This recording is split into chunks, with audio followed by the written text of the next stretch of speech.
नाथ महाराज गुरुदेव का नाम का चिंतन चिंतन करते करते वहां से चल दिया। इस प्रकार कल की कथा में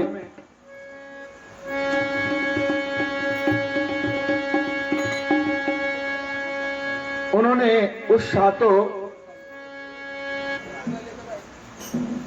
पुत्र को जब जीवित किया,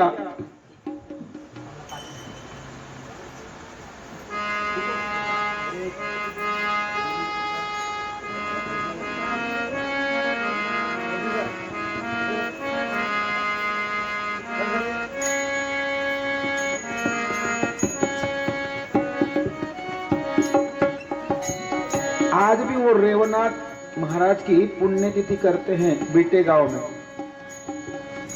कई शिष्य हुए, उस स्थान को, उस कथा को श्रवण करने से संतति और संपत्ति दोनों वस्तु की उत्पत्ति होती है। इस प्रकार सातों पुत्रों के नाम भी बताए।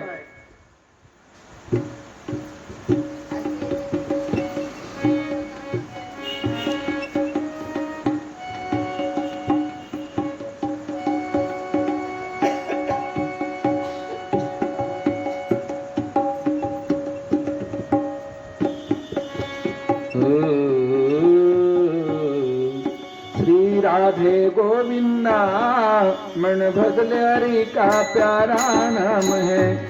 श्री राधे गोविंदा मन भगले हरि का प्यारा नाम है। श्री राधे गोविंदा मन भगले हरि का प्यारा नाम है। श्री राधे गोविंदा मन भगले हरि का प्यारा नाम है। श्री राधे गोविंदा मन भगले हरि का प्यारा नाम है। श्री राधे गोविंदा मन भगले हरि का प्यारा नाम है। श्री राधे गोविंदा मन भगले हरि का प्यारा नाम है। श्री राधे गोविंदा मन भगले हरि का प्यारा नाम है। गोपाल हरि का प्यारा नाम है। नंदलाल हरि का प्यारा नाम है। नंदलाल हरि का प्यारा नाम है। गोपाल हरि का प्यारा नाम है। नंदलाल हरि का प्यारा नाम है। गोपाल हरि का प्यारा नाम है। नंदलाल हरि का प्यारा नाम है। गोपाल हरि का प्यारा नाम है। श्री राधे गोविंदा मन भगले हरि का प्यारा नाम है। श्री राधे गोविंदा मन भगले हरि का प्यारा नाम है। श्री राधे गोविंदा मन भगले हरि का प्यारा नाम है। श्री राधे गोविंदा मन भगले हरि का प्यारा नाम है।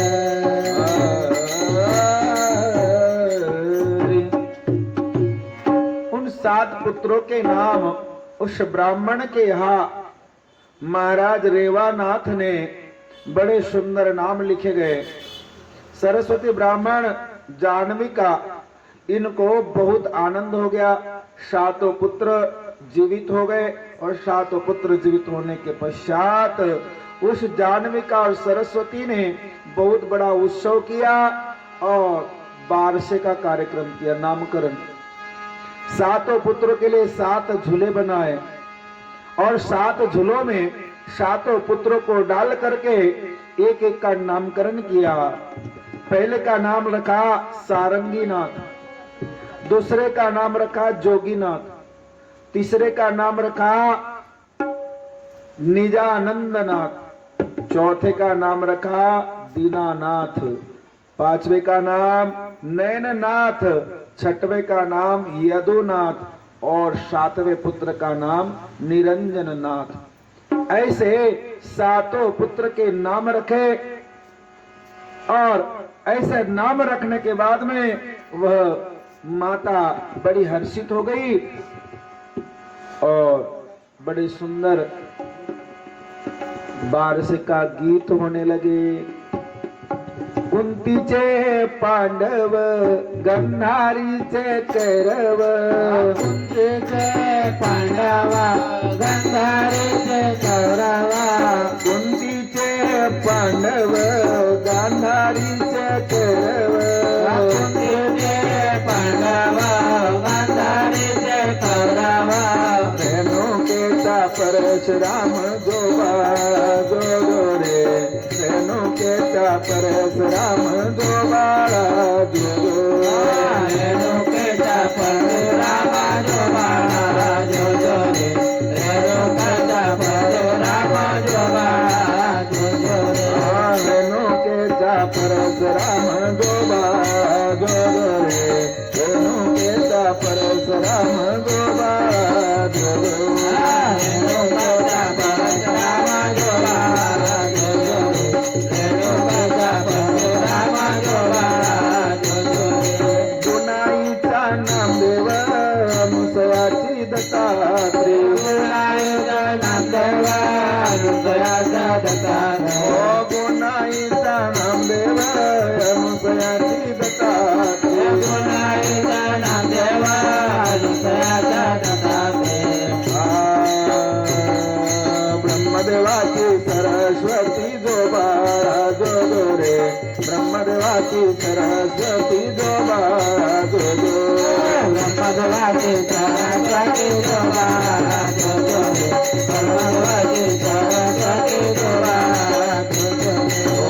रे, ब्रह्मदेवाची सरस्वती जोबाळा जोडो रे, ब्रह्मदेवाची सरस्वती जोबाळा जोडो, ब्रह्मदेवाची सरस्वती जोबाळा जोडो रे, ब्रह्मदेवाची सरस्वती जोबाळा जोडो रे, राम आणि लक्ष्मण दोघे जणीचे दोघे जण, राम आणि लक्ष्मण दोघीचे दोघेजण, ओ राम आणि लक्ष्मण दोघे जणीचे दोघे जण, राम आणि लक्ष्मण दोघीचे दोघेजण, अंजनीचा हनुमान गोबाळा जोडो रे, अंजनीचा हनुमान गोबाळा जोडो, अंजनीचा हनुमान जोबाळा जोडो, अंजनीचा हनुमान जोबाळा जोडो, अंजनीचा हनुमान गोबाळा जोडो रे,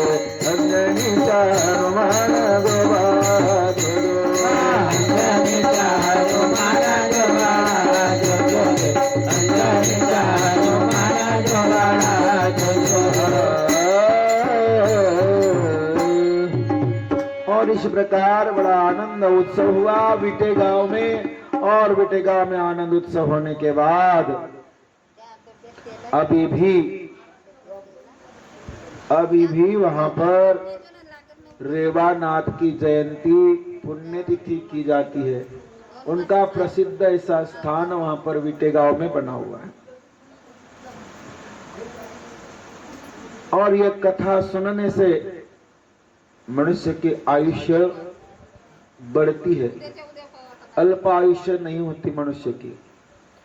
इस प्रकार वट सिद्धनाथ की जन्म कथा का प्रसंग आता है। एक समय नवनारायण का जब अवतार कलयुग में होने वाला था, ये बात पक्की थी। नवनाथ भगवान का ध्यान रखो, नवनाथ भगवान का जन्म होने वाला था, ये बात पक्की सिद्ध हो गई थी। जब सरस्वती माता बहुत रूपवान थी, सरस्वती माता सरस्वती कैसी थी? बहुत रूपवान और सुंदर थी, और भगवान ब्रह्मदेव की पुत्री थी। कौन थी?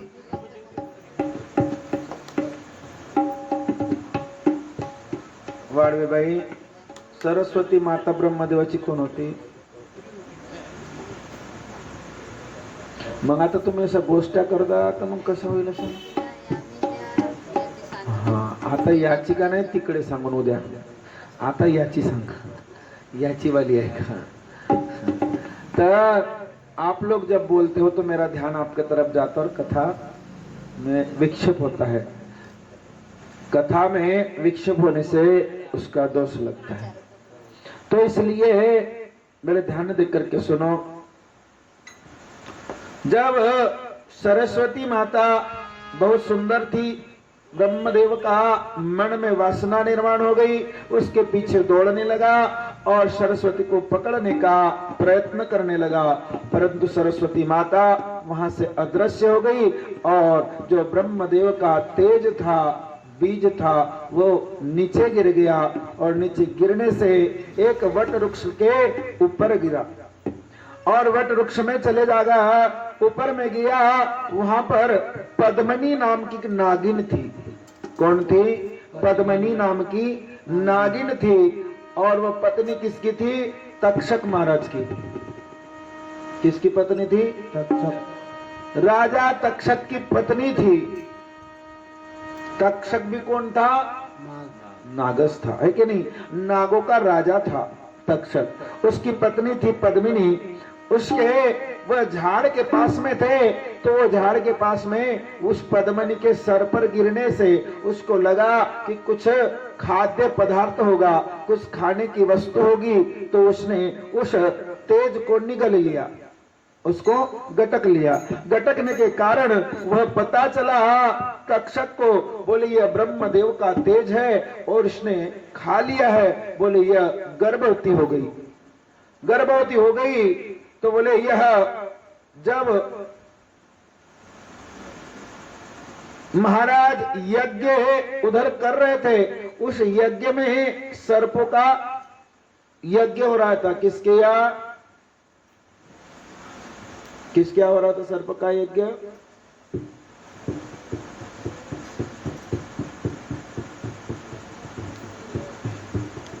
अर्जुन का पुत्र कौन है? अभिमन्यु। अभिमन्यु का पुत्र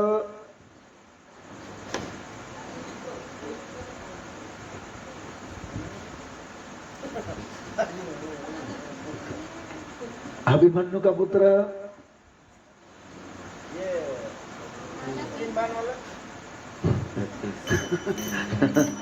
अभिमन्यु का पुत्र अभिमन्यु का पुत्र भगवान व्यास जी ने किसको कथा सुनाई?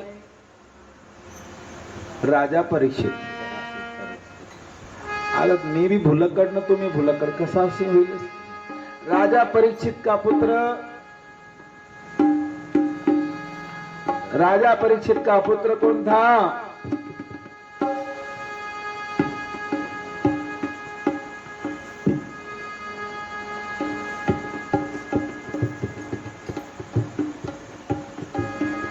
वह जिसने मेरे पिता को बोले सर्प ने काटा है, उस सारे सर्पों का मैं क्या करूंगा? यज्ञ करूंगा। और सब सर्पों को यज्ञ में डाल रहा था। पूरे पृथ्वी के नाग ले जाकर वहां डालता था, यज्ञ में डालता था। और यज्ञ में डालने के कारण तक्षक डर गया। अब बोले मेरी पत्नी भी जाएगी, मैं भी जाऊंगा, मेरी भी मृत्यु हो जाएगी। ऐसा करके वह पद्मिनी को एक वटवृक्ष के पोखरे में ले जाकर रख दिया। वटवृक्ष के नीचे में एक ऐसा पोखरा था, उसमें रख दिया और ऊपर से ढक्कन रख दिया। बोले तू यही रहना, यहां से बाहर मत निकलना, नहीं तो बोले तू कैसी है तो गरोदर है। और गरोदर स्त्री ने यदि मृत्यु हो जाए तो बोले उसका पुत्र भी मृत्यु हो जाता है, उसका दोष लगता है। इसलिए उसको छुपा के रख दिया। वह आस्तिक महाराज को पता हो गया। आस्तिक महाराज को पता होने के कारण बोले पद्मिनी गरोदर है और इसके पेट में अग्निहोत्री नारायण का प्रवेश हो गया है। ब्रह्म तेज से अग्निहोत्री नारायण का प्रवेश हो गया और उस ब्रह्म तेज से वह बोले उसका जन्म होगा, अग्निहोत्री नारायण का जन्म होगा। उसकी कथा बड़ी सुंदर और रोमांच बताई गई है। यज्ञ किसके यहाँ हो रहा था? जन्मे जय महाराज किया, राजा परीक्षित का पुत्र। ध्यान में रखते जाओ यार, मैं भी भूल जाता हूं नहीं तो फिर आपके बरोबर। परीक्षित का पुत्र कौन? जन्मेजय। महाराज परीक्षित को जब श्रृंगी ऋषि ने श्राप दिया था, किसने?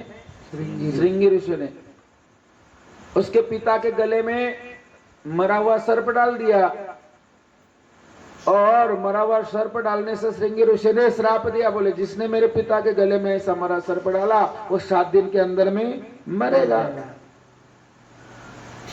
मरेगा ऐसा श्राप सुनने पर राजा परीक्षित को वैराग्य हो गया। वैराग्य होने के बाद वह सारा राज्य पाठ अपने पुत्र जन्मेजय के हाथ में सौंप दिया और वह चल दिया।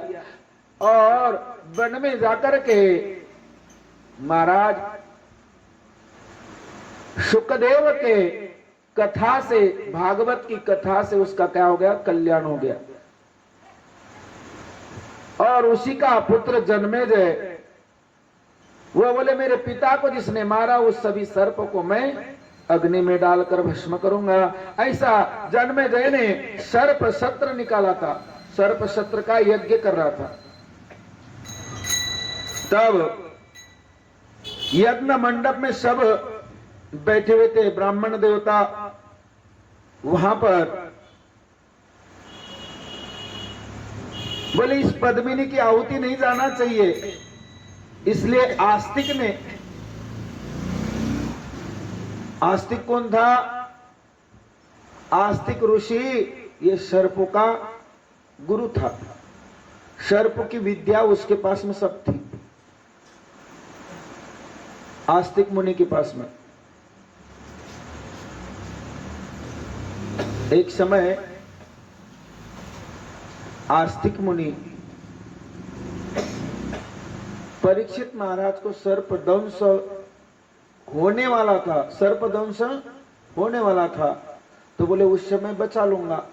आस्तिक मुनि जा रहे थे तो उधर से तक्षक भी जा रहा था उसको दंश करने के लिए। ध्वंस करने के लिए तो आस्तिक मुनि इस रास्ते में मिल गया। आस्तिक को पता था मैं दंश करूंगा तो यह आस्तिक मुनि उसका विष उतार लेगा। उस तक्षक ने बोला तू जाए मत, तेरे को जितना धन लगेगा उतना मैं धन देता हूं, पर तू राजा को बचाना नहीं। बोले नहीं मैं बचाऊंगा राजा को, क्योंकि राजा के पास में बहुत सारा धन है। बोले बता तेरे पास में क्या विद्या है, किस प्रकार तू बचा सकता है। उसने एक वृक्ष को तक्षक ने काटा तो वो वृक्ष था, वो वृक्ष सूख गया, जलकर भस्म हो गया तक्षक के काटने से।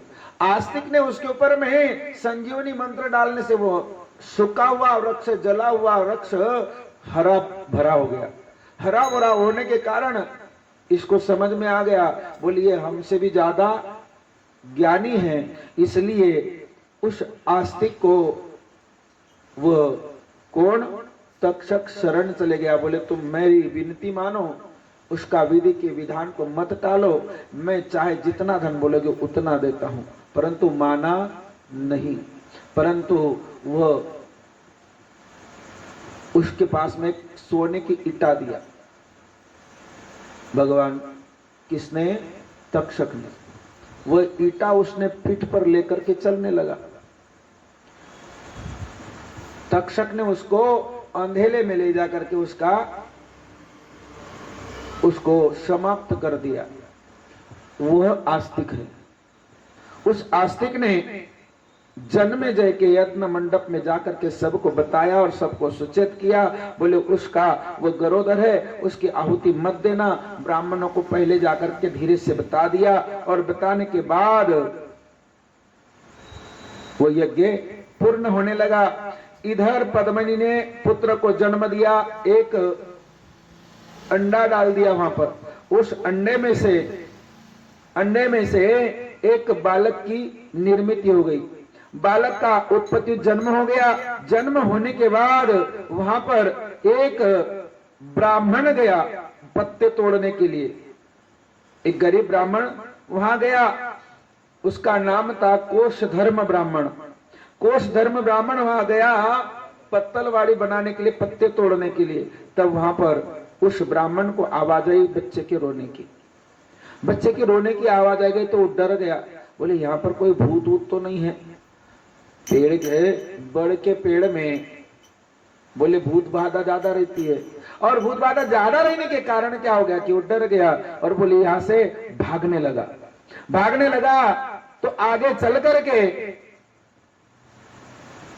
आकाशवाणी हो गई और कहने लगा, ए ब्राह्मण भागे मत, बोले इसको तू ले जा,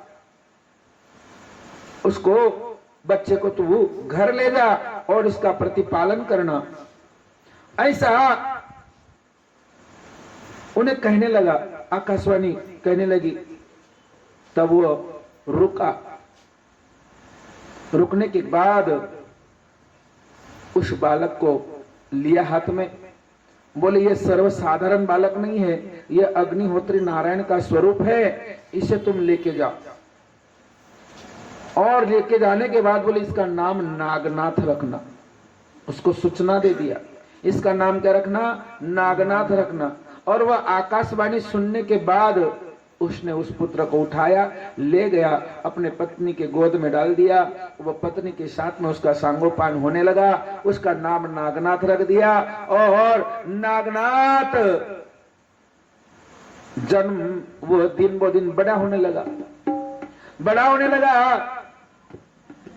और बड़ा होने के बाद वट सिद्ध नागनाथ करके उसका नाम प्रचलित हो गया।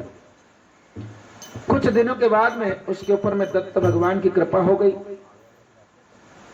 वह काशी जाकर के उस मंदिर में वह नागनाथ बच्चों के साथ में, अपने छोटे छोटे बच्चों के साथ में खेलने लगा। खेलते खेलते अपन पहले छोटे छोटे थे तो गम्मत क्या बनाते थे, सब्जी चावल रोटी बनाते थे क्या नहीं, पत्ते के रेती का चावल, ऐसे कुछ ना कुछ बनाते थे। और वह नाटक करके एक पत्ते में लेकर के, वह पत्ते में खेल खेल में वो खाना खाते थे। उसी प्रकार उस बच्चे ने ऐसा खेल जमाया 8-10 बच्चों को लेकर के, और ऐसे चावल बना लेना, रोटी बना लेना, सब्जी बना लेना, और सबको हाथ में परोस करके, रहता कुछ भी नहीं पर वे खाने का नाटक करते थे। ये नाटक करते थे, हर दिन उनका वही चलता था। ये खेल खेलते खेलते भगवान दत्तात्रेय महाराज की उनके ऊपर में ध्यान गई। उन्होंने जाकर के वहां पर छोटे बच्चे का रूप लिया और वो उनके लाइन में जाकर बैठ गया। लाइन में जाकर बैठने के बाद में इस नागनाथ ने पहचान लिया, बोले ये हमारे ग्रुप का लड़का नहीं है। उसको भगाने लगा, उसको भगा दिया। बोले तू हमारे साथ में भोजन नहीं करना, तू हमारे बिरादरी का नहीं है। महाराज ने विचार किया, दत्त प्रभु ने, बोले तू हमारे में रहना नहीं, यहां से चला जा। इस प्रकार दत्तात्रेय भगवान को वहां से भगाने लगे।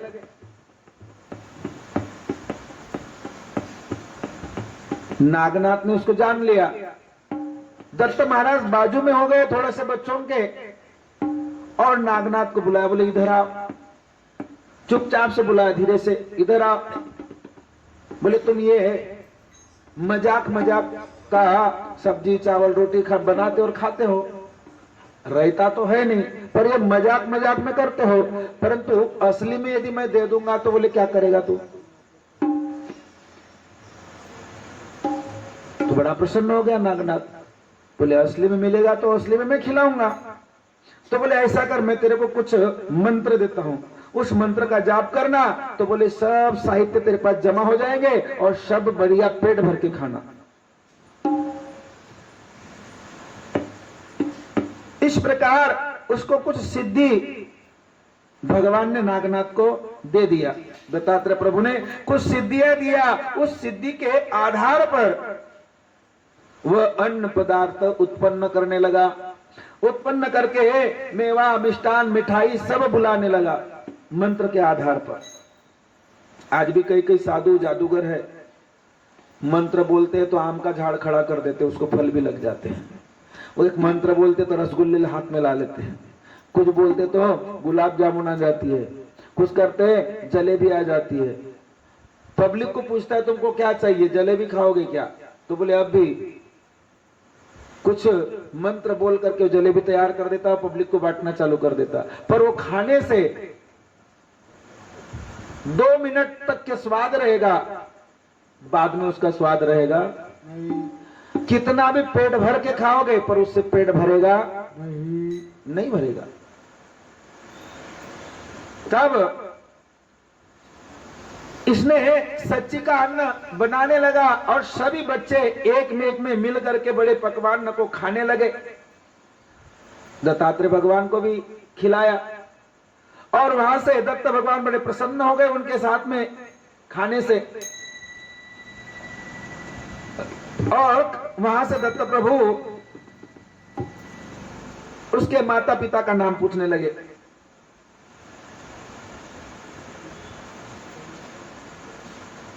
उसने अपने माता पिता का नाम बताया और वहां से चल दिया, बोले मैं आऊंगा। और जब नागनाथ घर गया, खेल खत्म हो गया, घर गया, तब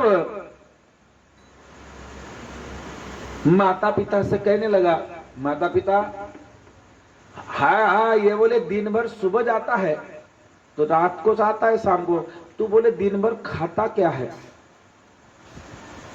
ना पानी ना अन्न ना कुछ, किस क्या खाता है, क्या खाता है। बोले बेटा क्या करता क्या है। माँ बोले मैं एक साधु के साथ में मुलाकात हुई थी, उसने मुझे कुछ सिद्ध मंत्र दिए और उससे है बोले हम लोग अन्न की निर्माण करते हैं, उसको पकाते हैं और हम खाते हैं।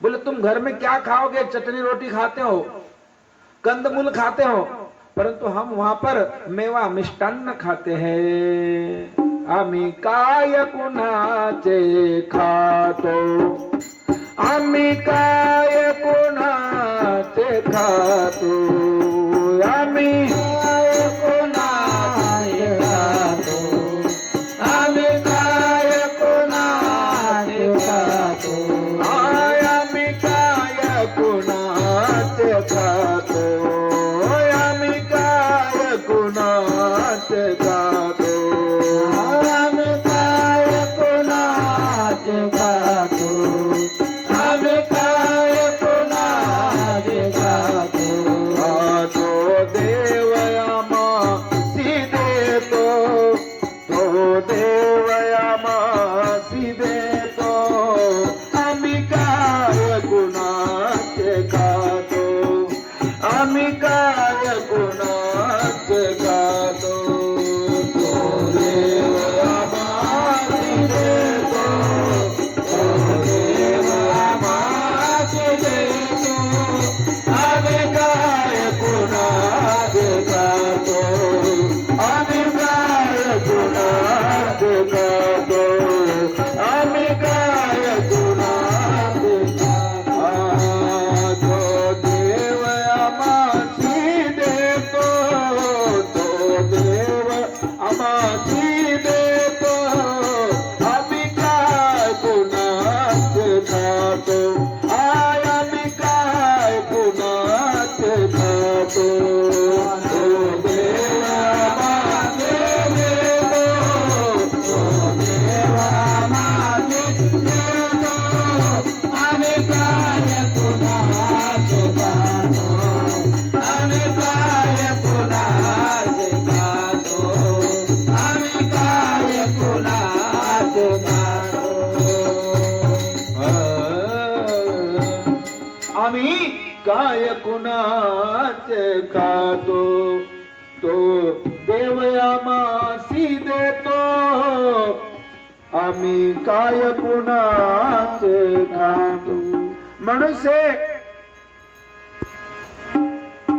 कोई किसी के आधार पर नहीं रहता।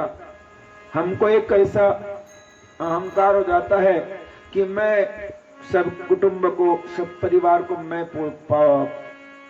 पोसता हूँ, पालता हूँ, मैं इनका उदर निर्वाह करता हूँ, परंतु ये सब क्या है? तो मिथ्या है।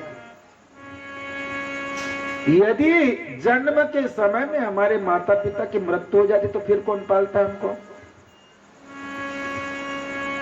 हमारा जीवन तो कैसे न कैसे को हम जीते हैं, बड़े होते हैं कि नहीं?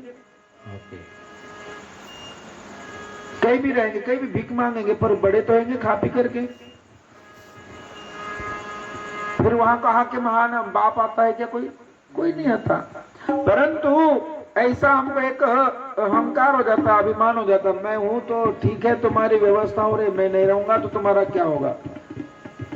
होगा कुछ नहीं। बहुत अच्छा जीवन जी लेंगे उन लोग, एक बार जाकर के देखो उनके जीवन में से, है ना?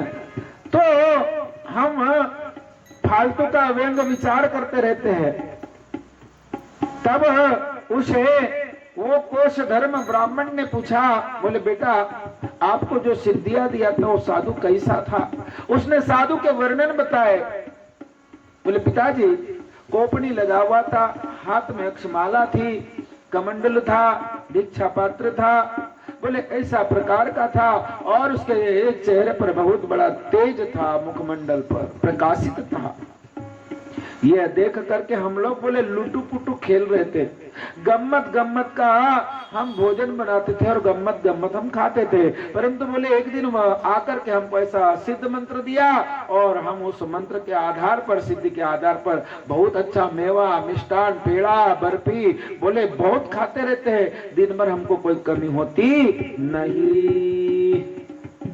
तब कोश धर्म समझ गया, बोले बेटा वो कोई और नहीं था, वो दत्त प्रभु था, भगवान प्रभु परमात्मा था, गुरु दत्तात्रेय महाराज थे।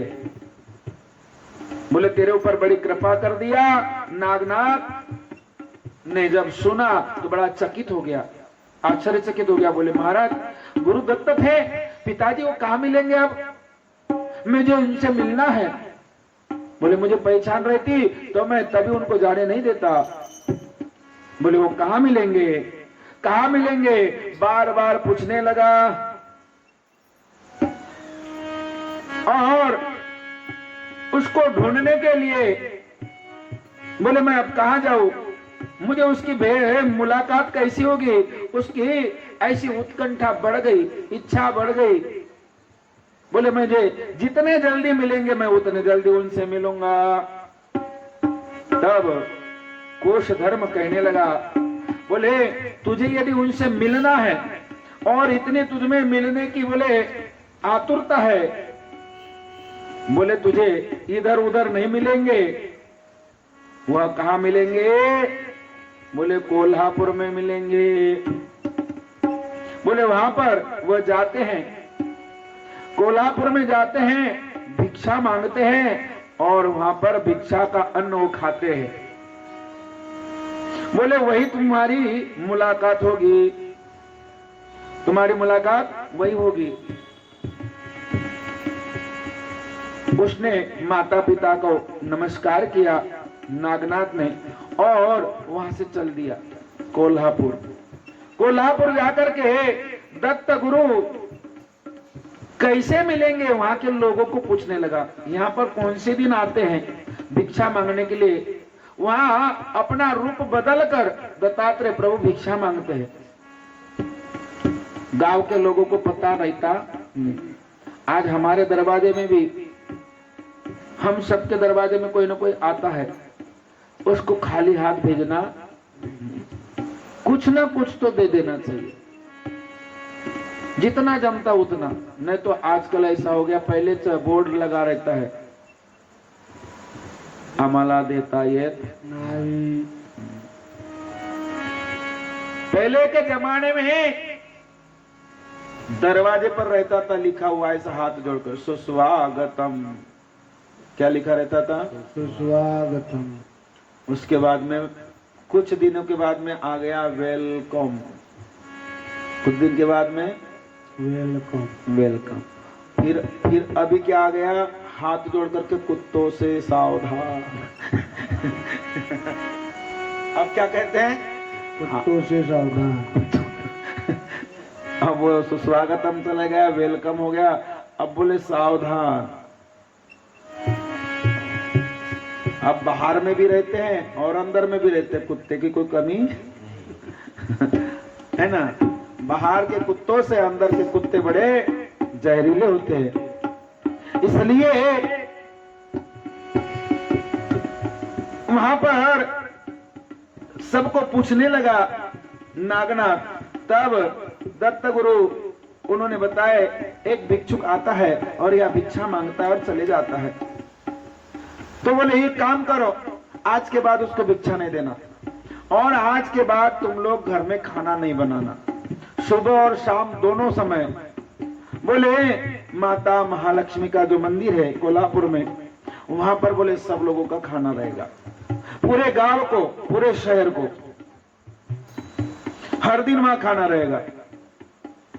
बोले घर में खाना बनाना नहीं, क्योंकि भगवान आते थे और भोजन मांगते थे और उनको पका हुआ भोजन दे करके भगवान भी खाते थे ले जा करके। बोले अब तुम्हारे घर में भोजन बनेगा नहीं तो उसको मिलेगा नहीं, और उसको मिलेगा नहीं तो यहाँ पर जो भंडारा चल रहा है यहाँ पर बरोबर आएगा खाने के लिए। बोले मैं उसको पहचान लूंगा। सबको दौंडी दे दिया गांव के अंदर में। पुजारी को पास में गया, पुजारी को बताया। बोले पुजारी महाराज, बोले आज से यहाँ पर भंडारा लगेगा और यहाँ पर दोनों समय खाना भरपेट मिलेगा। पुजारी उसके तरफ देखा, बोले ये तो साधारण सा लड़का है और ये कैसा खाना खिला देगा। बोले क्या है तुम्हारे पास में? बोले मेरे पास में सब कुछ है, मैं बताऊं तुमको चमत्कार करके? बोले बताओ क्या है। तो उसने पुजारी को तत्काल 1 सेकंड के अंदर में ऐसे ही चमत्कार किया कि हीरे जवाहर सोने मोती अन्न धन सब कुछ ऐसे ढीग के ढीग लगा दिया, बड़े बड़े पर्वत बना दिया अपने सिद्धि के आधार पर। वो पुजारी चकित हो गया। बोले यह तो बहुत सिद्ध सा दिख रहा है ये लड़का। था तो छोटा सा 12-13 साल का, परंतु इसमें इतना बड़ा अद्भुत शक्ति है। वह भी देखते रह गया। बोले धन्य है। उसने सबको बताया आज के बाद बोले यहां पर खाना होगा, ऐसा बता करके वो पुजारी कहता है बोले तुम्हारे ऊपर में गुरु की कृपा है, तुम्हारे ऊपर गुरु की कृपा है नागनाथा, तुम्हारे ऊपर में बहुत गुरु की कृपा है, तुम्हें गुरु की भेंट जरूर होगी और तुम्हारी बोले युक्ति तुम्हारी पूर्ण होगी, मनोकामना पूर्ण होगी। नागनाथा की ये बात सुनकर के उसने दौंडी लगा दिया। गांव में दोनों समय भोजन बनने लगा और वह अन्नदान, ऐसा अन्नदान होने लगा कि सभी प्रजा वह अन्न खा करके, अन्न को भोजन करके बड़े प्रसन्न होने लगे हर प्रकार का। उसकी कीर्ति देश भर में होने लगी। सब लोग जयकारा लगाने लगे, नागनाथ महाराज की जय, नागनाथ महाराज की जय, नागनाथ महाराज की जय, ऐसा जयकारा होने लगा। एक दिन भगवान वहां पर आ गए भिक्षा मांगने के लिए और वो जयकारे का नारा सुना तो वहां से दूर चले गए भगवान। बोले यहां पर नागनाथ आया हुआ है और उसने भंडारा लगा है और उसके हाथ की भिक्षा हमको खाना नहीं है, क्योंकि उसके हाथ में भिक्षा किसके हाथ की है? अपनी दी हुई भिक्षा है, अपनी दी हुई भिक्षा है। उसकी स्वतः की है क्या? नहीं।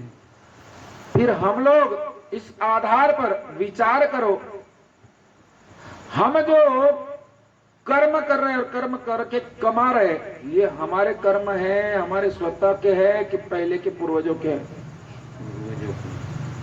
फिर हम इस कमाई पर, इस संपत्ति पर, इस प्रॉपर्टी पर इतना अभिमान क्यों करना? एक माया का कारण है। नको अभिमान करो भल्या मानसा, नको अभिमान करो भल्या मानसा, नको अभिमान करो भल्या मानसा। आजा पिंजरा जाओ गुना, जन्म मिलेगा पुना पुना,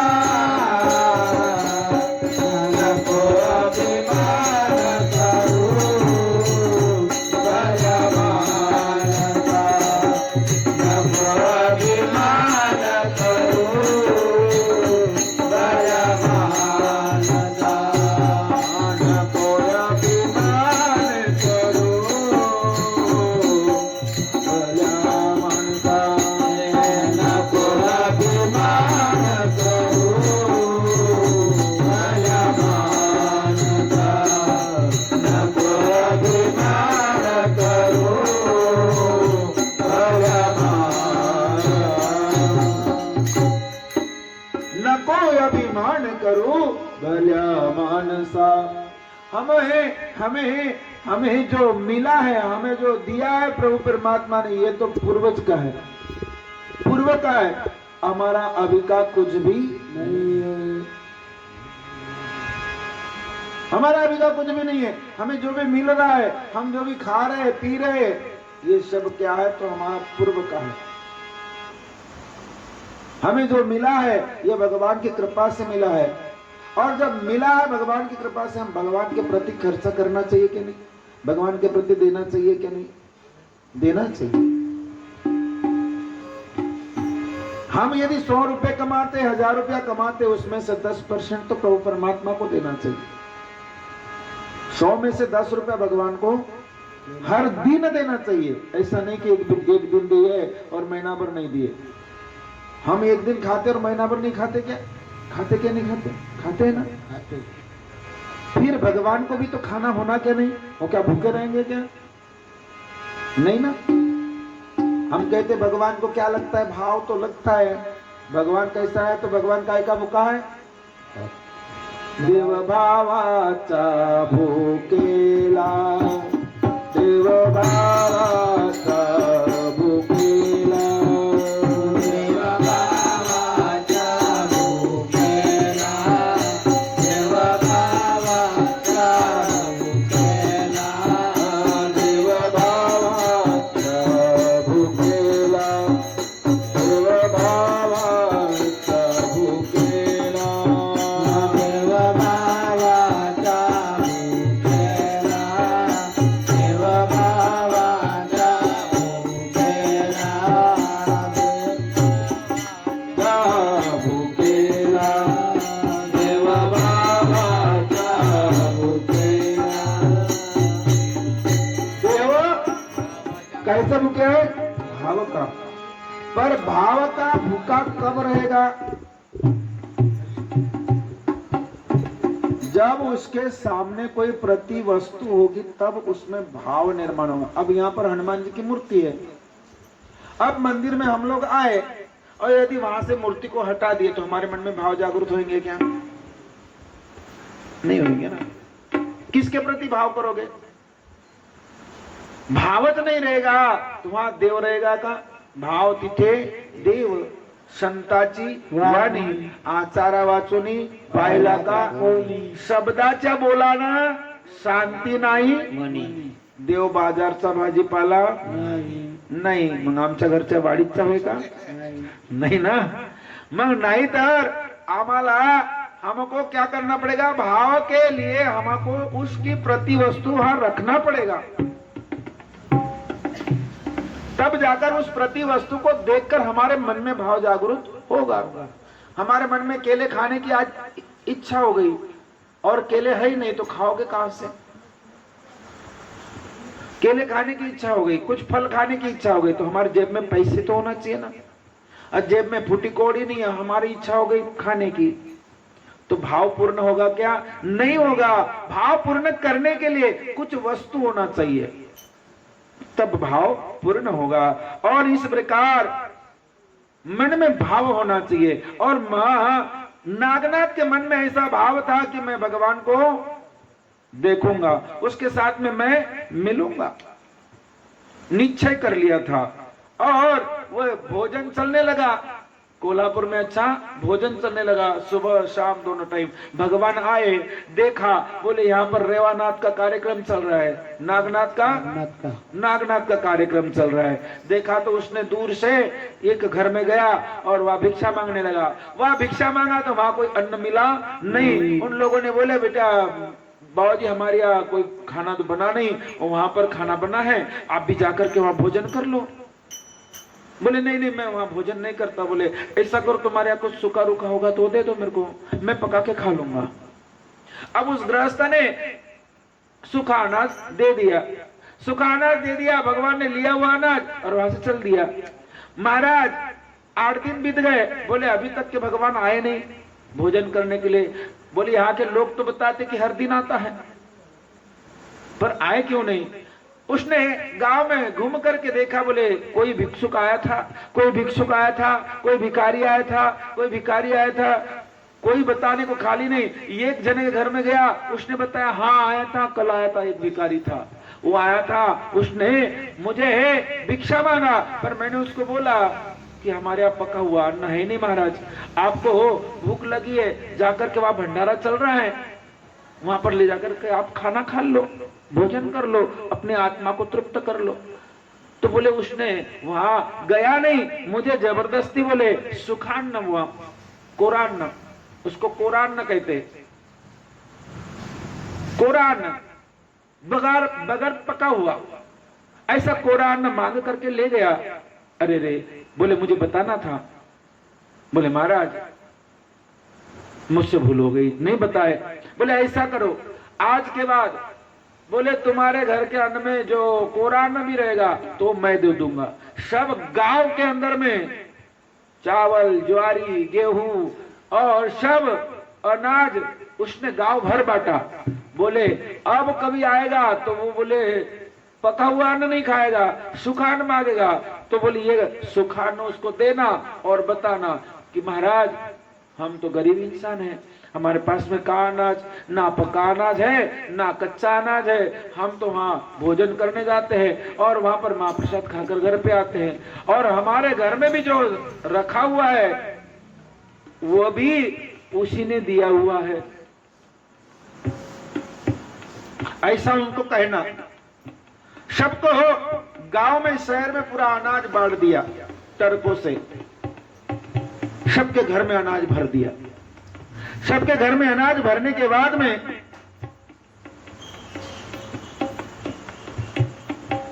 एक दिन दत्त प्रभु फिर आए, भंडारा चल रहा था, फिर आए।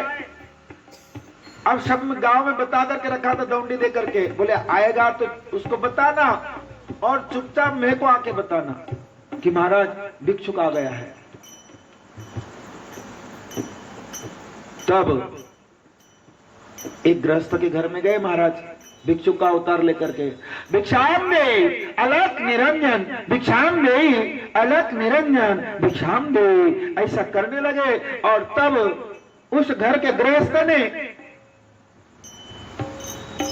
एक पात्र में भर करके ज्वारी लेकर के आया और भिक्षा पात्र में अब डालने वाला था। महाराज ने ऐसा भिक्षा पात्र फैलाया, बोले डालो।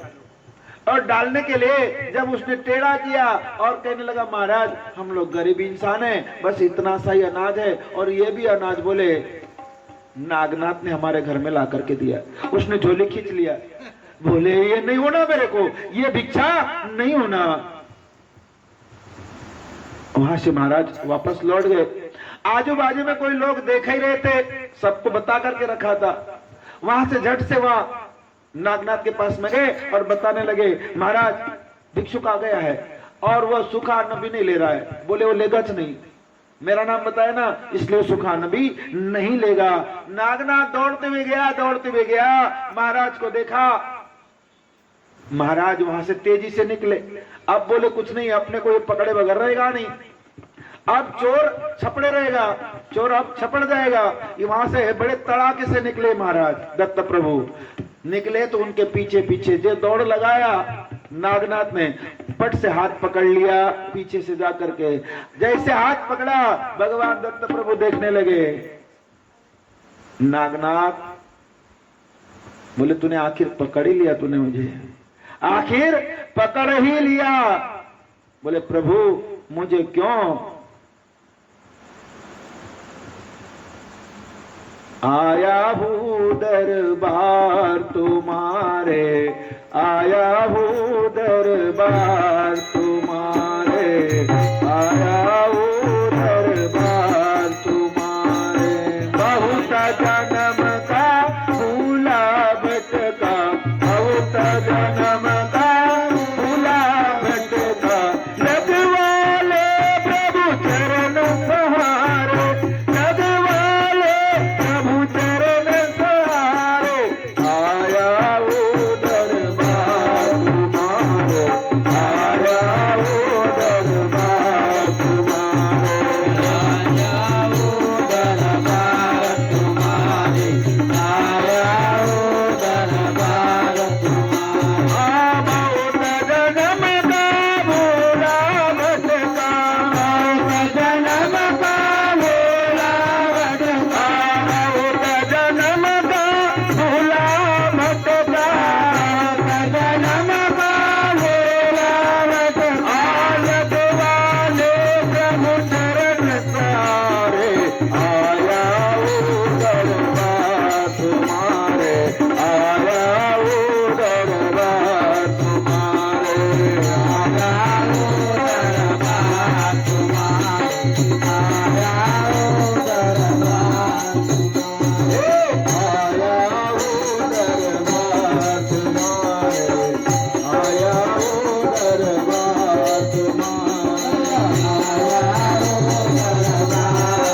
तुम्हारे, आया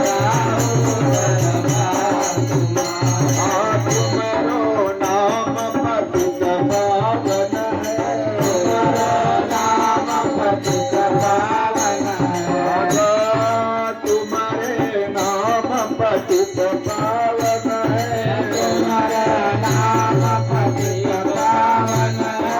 बहु विष गावत सब जन जन है, बहु गावत सब जन जन है, बहु विष गावत सब जन जन है, बहु विष गावत सब जन जन है। मुझको गाय पिरावत मारे, मुझको गाय पिरावत मारे, मुझको गाय पिरावत मारे, मुझको गाय पिरावत मारे। आया वो दरबार तुम्हारे, आया वो दरबार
से मन लागा, नहीं तो जाता जमघर भागा।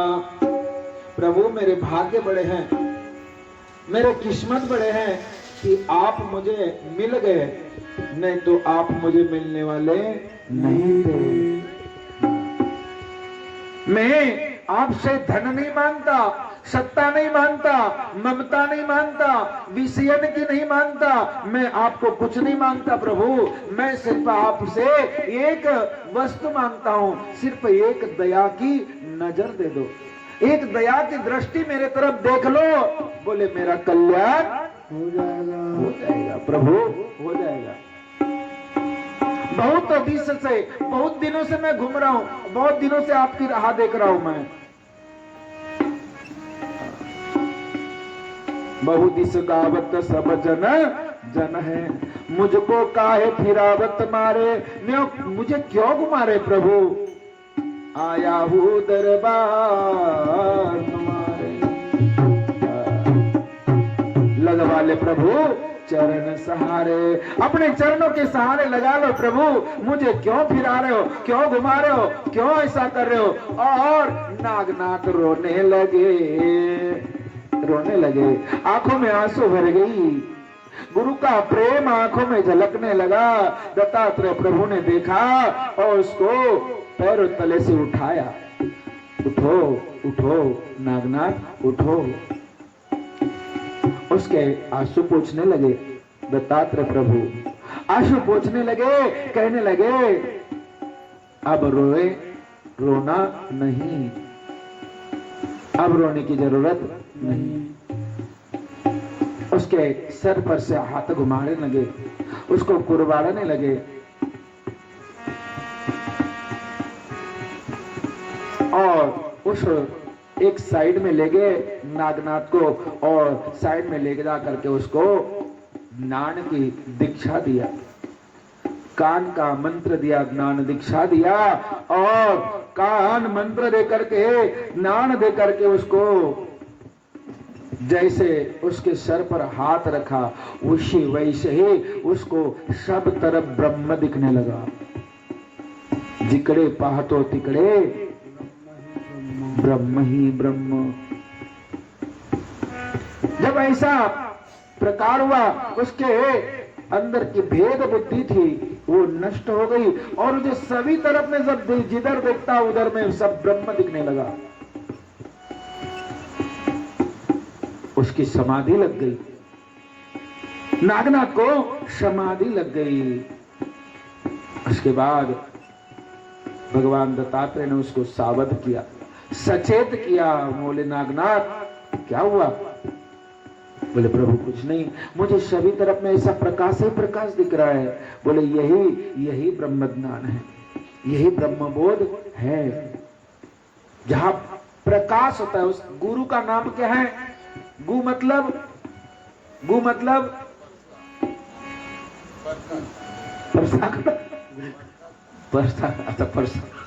हम लोग परसा कर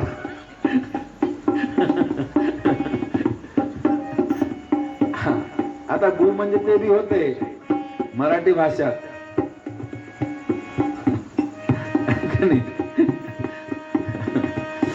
गु म्हणजे प्रसाद, प्रकाश। गु म्हणजे जो गुप्त वस्तु है, अंधकार वस्तु है, कि माया के पर्दे में छुपी हुई है। गु मतलब अंधकार, गु मतलब अंधकार और रू मतलब प्रकाश, रू मतलब प्रकाश। उसका नाम है गुरु। ये ऐसा शरीरधारी नहीं है, देहधारी नहीं है। गुरु कैसा है तो ऐसा है, परंतु जिससे हमको दीक्षा मिलती है, जो हमको प्रकाशित करता है, जिस प्रकार हमको गंगा जी को पार करना है, और नाव अपने आप चलेगी क्या? उसके ऊपर में चलाने वाला ड्राइवर होना कि नहीं? जब वहां पर नावाड़ी रहेगा तो हमको इधर से उधर पहुंचा देगा। और नहीं रहेगा तो नाव अपने आप चलेगी क्या? नहीं चलेगी। हमको नाव चलाना आता है क्या? नहीं आता। हमको तैरना आता है क्या? नहीं आता। अब हमको वो नावाड़ी हमको तैरना भी सिखाता है और नाव चलाना भी सिखाता है, और हमारे हाथ में है नाव चलाने वाली वो डाई भी हमारे हाथ में दे देता, बोले ये पकड़, अब नाव तू चला, और कभी डूब गई तो बोले तैरना भी सीख जाना। और ये जो चलाने वाला जो नावाड़ी होता वही गुरु का स्वरूप होता, जो हमको प्रकाशित देता है, प्रकाश देता है, वो एक प्रकाशित, एक प्रकाश में वो गुरु है, वो संत है। तो इस प्रकार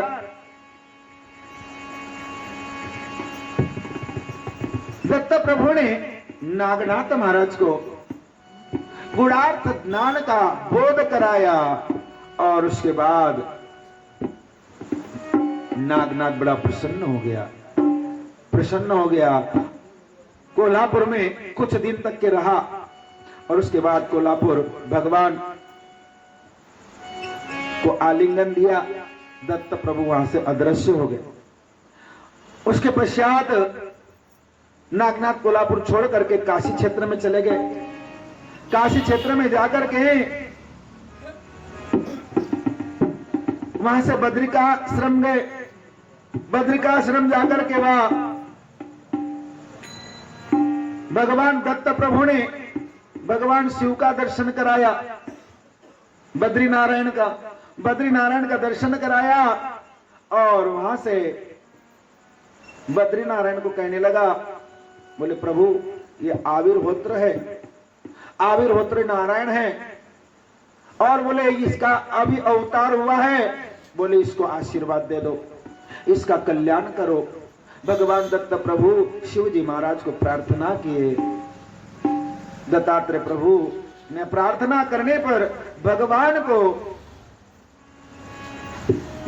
भगवान शिव ने उसको अपने गोदे में बिठाया, और बड़े प्यार से उसके पीठ पर हाथ घुमाने लगा, और कहने लगा, दत्त प्रभु आप निश्चिंत रहो, मैं इसका बोले वेद विद्याभ्यास करा दूंगा। 12 वर्ष तक वहां पर भगवान शिव ने तप कराने लगाया, और तप करने के पश्चात दत्त प्रभु ने उनको बताया, बोले अब तेरी तपस्या पूर्ण हो गई, तुझे ज्ञान पूर्ण हो गया, और तू अब कहीं पर भी कमी नहीं रहा। अब बोले जाओ जगत के अंदर में जगत का कल्याण करो, और तीर्थ यात्रा घूमते रहो। उसकी आत्मा के ऊपर में नागनाथ वहां से चले गया, तीर्थ यात्रा करने गया, गिरनार पर्वत, वहां से घूमते घूमते बालेघाट नाम के शहर में गया, और वहां शहर में जाकर के वडवाल इस गांव में रहने लगा। रहते रहते उसकी कीर्ति को सुन लिया मचिंद्र महाराज ने। मचिंद्र महाराज उनके दर्शन के लिए पहुंच गए। जब दर्शन के लिए पहुंचे तो नागनाथ के बहुत सारे शिष्य हो गए थे, शिष्य मंडली हुई। तो उस वडवानल गांव में छोटा सा आश्रम बनाया, आश्रम के अंदर में वो रहने लगा, और आश्रम के आसपास शिष्य मंडली पहरेदारा करने लगी। कोई भी किसी को जाने नहीं देते थे, गुरु महाराज का दर्शन करने नहीं देते थे। मचिंद्र नाथ गए दर्शन करने के लिए, नागनाथ के दर्शन करने के लिए गए, तो द्वारपालों ने रोक दिया, बोले वो नहीं महात्मा जी अंदर नहीं जाना। महात्मा जी रुक गए, देखने लगे, बोले क्यों अंदर क्यों नहीं जाऊं, मुझे दर्शन करना है महाराज जी के। बोले नहीं नहीं नहीं अभी नहीं जा सकते, महाराज जी समाधि में है। मचिंद्र नाथ को बड़ा क्रोध आ गया, क्रोध आया और कहने लगा काय का तुम्हारा, बोले गुरु और काय का संत, बोले काय का साधु, बोले साधु ऐसे होते नहीं, बंधन में रहते नहीं, साधु मुक्त रहते हैं। साधु कैसे रहते हैं? मुक्त रहते हैं। वो बोले तुम्हारा गुरु ढोंगी है, तुम्हारा गुरु भोंदू है। ऐसे कैसे झाले भोंदू, ऐसे कैसे